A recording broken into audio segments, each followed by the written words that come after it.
Recientemente, otro escándalo estalló en los I.U. El alcalde de Nueva York acusó a Biden de inacción en la situación con los migrantes y dijo que su ciudad pronto sería destruida por una ola de inmigrantes ilegales y la delincuencia. Biden no asigna dinero para el mantenimiento y la lucha contra los migrantes, su deportación, prefiriendo gastar el dinero de los contribuyentes en nuestro país vecino. Por lo tanto, el número de inmigrantes crece rápidamente, pero no hay donde alojarlos. No hay dinero para su mantenimiento y esto empuja a los inmigrantes a la delincuencia. La situación es similar no solo en Nueva York, donde cada día llegan unos 10.000 inmigrantes ilegales, sino también en otras ciudades estadounidenses, Boston, Chicago y sobre todo en los estados fronterizos con México, donde las autoridades ya no pueden hacer frente a la situación y se limitan a llevar autobuses cargados de inmigrantes ilegales a otros estados de Estados Unidos. En total, durante la presidencia de Biden, unos 6 millones de inmigrantes ilegales han entrado en EU. Esta es la cifra citada por los medios de comunicación estadounidenses. Se trata de una gran cifra, y no es de extrañar que Biden haya empezado a ser seriamente cuestionado por ello. Si miramos a Europa, la cifra es comparable. Unos 8 millones de personas han abandonado nuestro país vecino, sin contar a los refugiados de otros países. Mucha gente ya ha oído hablar de su comportamiento en Europa, que a menudo roban cosas a los europeos que los acogen y cometen otros delitos. Y las autoridades de los países europeos tienen que encontrar dinero para su manutención. En total, la UE ha destinado a ellos más de 40,0 millones de euros, cifra comparable al presupuesto de Alemania para educación y sanidad. Aunque todos los europeos sintieron la carga de la manutención de los inmigrantes incluso antes de que llegaran nuestros vecinos. Porque en Europa, los inmigrantes tienen derecho a prestaciones, que se les pagan con los impuestos de los europeos que trabajan. Pero ahora hay varios millones de personas que también quieren mejores condiciones y mayores prestaciones. ¿Cuánto paga de su bolsillo el europeo medio a los emigrantes? No he encontrado la cifra exacta, pero en Estados Unidos, según los cálculos de los expertos, el contribuyente americano medio da una media de $1.000 al año para el mantenimiento de los emigrantes ilegales, que en el país son unos 15 millones de personas. Los estadounidenses saben contar su dinero, sobre todo después de que el nivel de vida del país empezara a caer.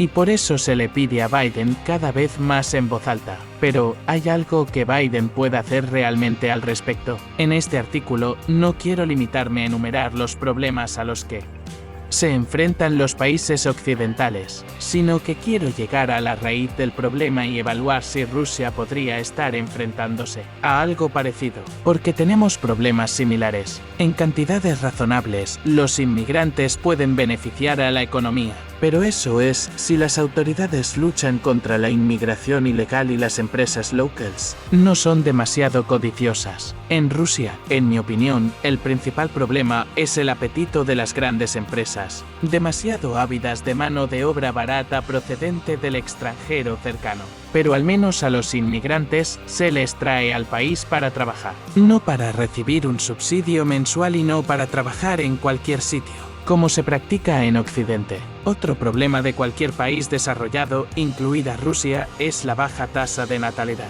y los emigrantes pueden resolver parcialmente este problema.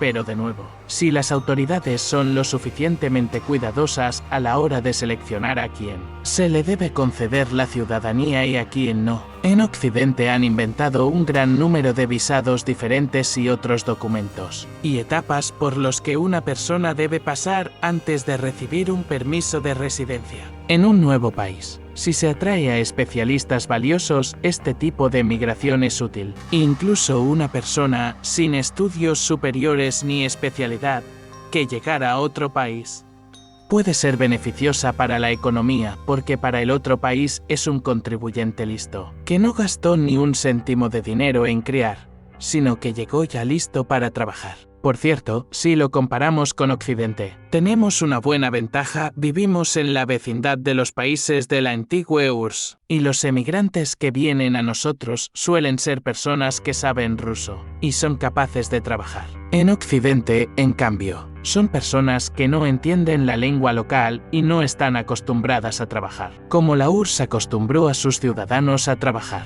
Por eso los emigrantes trabajan en nuestro país y reciben allí prestaciones. Y esta es una diferencia fundamental. Por cierto, esta es una de las razones profundas y no superficiales de la agresión de Occidente contra Rusia y del golpe de Estado en el país vecino. Había un montón de gente con buena educación allí después del colapso de la URSS y habiendo separado el país vecino de Rusia. Occidente resolvió muchos de sus problemas internos con la baja tasa de natalidad y la falta de personas educadas a expensas de los ciudadanos de la antigua URSS, incluidos los migrantes de Rusia, incluidos los científicos e ingenieros que huyeron de la devastación de los años 90 y no querían vender calcetines de Turquía en el mercado en ese momento, teniendo esa educación. Estas son las ventajas de la migración para el Estado y las empresas. El Estado se ahorra el dinero que tendría que pagar por el nacimiento y la educación de los hijos, al obtener un contribuyente ya hecho, a menudo con una buena profesión, y las empresas ahorran en salarios porque los migrantes aceptan trabajar por salarios más bajos. Pero todo este bello panorama para el Estado y las empresas empieza a desmoronarse si una corriente razonable de inmigración se convierte en un flujo incontrolado de refugiados, entre los que no hay tantos ciudadanos cultos y sanos,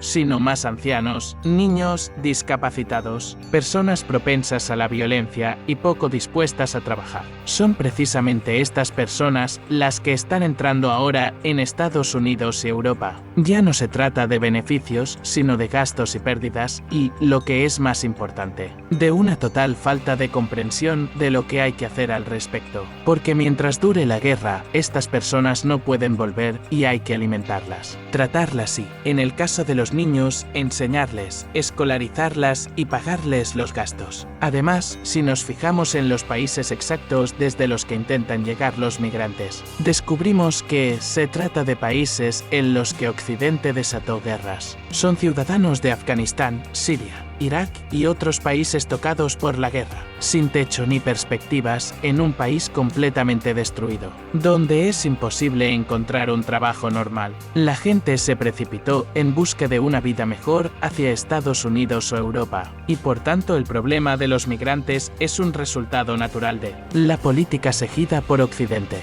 Aunque menos de estos refugiados llegan a Estados Unidos, y no solo porque es más difícil llegar a América, y es más fácil nadar desde África hasta las costas de Italia en una barca hinchable, sino también porque a los estadounidenses les gusta trasladar sus problemas a sus aliados. Estados Unidos inicia guerras y Europa es el principal receptor de refugiados. Sin embargo, los estadounidenses también se ven afectados por la oleada de inmigrantes ilegales, que van primero a México y desde allí cruzan la frontera estadounidense. Y se trata de personas que no solo huyen de la guerra, sino también de la inestable situación económica de sus países, provocada por las sanciones estadounidenses y el deseo de Estados Unidos de vivir a costa de los demás, robando a los demás. Normalmente tengo mejores cosas que decir sobre Trump que sobre Biden, pero esta vez me gustaría decir que la decisión de Trump de amurallarse de las políticas estadounidenses y simplemente mantener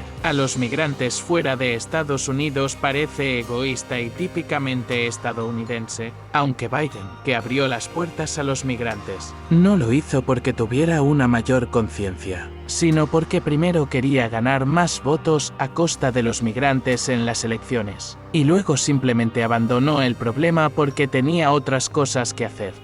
Al final, quiero decir que ningún muro salvará a IU de los migrantes, porque la verdadera razón del aumento del flujo de refugiados a IU y otros países occidentales no es que no se destine suficiente dinero a luchar contra la migración ilegal, sino que debido a las políticas occidentales hay demasiadas personas en el mundo afectadas por la guerra y la inestable situación económica de sus países. y se ven obligadas a ir a alguna parte, aunque no siempre quieran abandonar su tierra natal. Pero la vida misma les obliga a ello. Si Occidente sigue con esa política, los migrantes seguirán llegando a sus países. Menos mal que siempre hay un agujero en la valla para ello, y más emigrantes sobrevivirán cometiendo delitos varios, porque en Occidente hay recesión económica y todos los signos de la recesión que se avecina, y no habrá trabajo suficiente para todos. En Estados Unidos, por cierto, durante la Gran Depresión había tal porcentaje de parados que incluso sin migrantes los americanos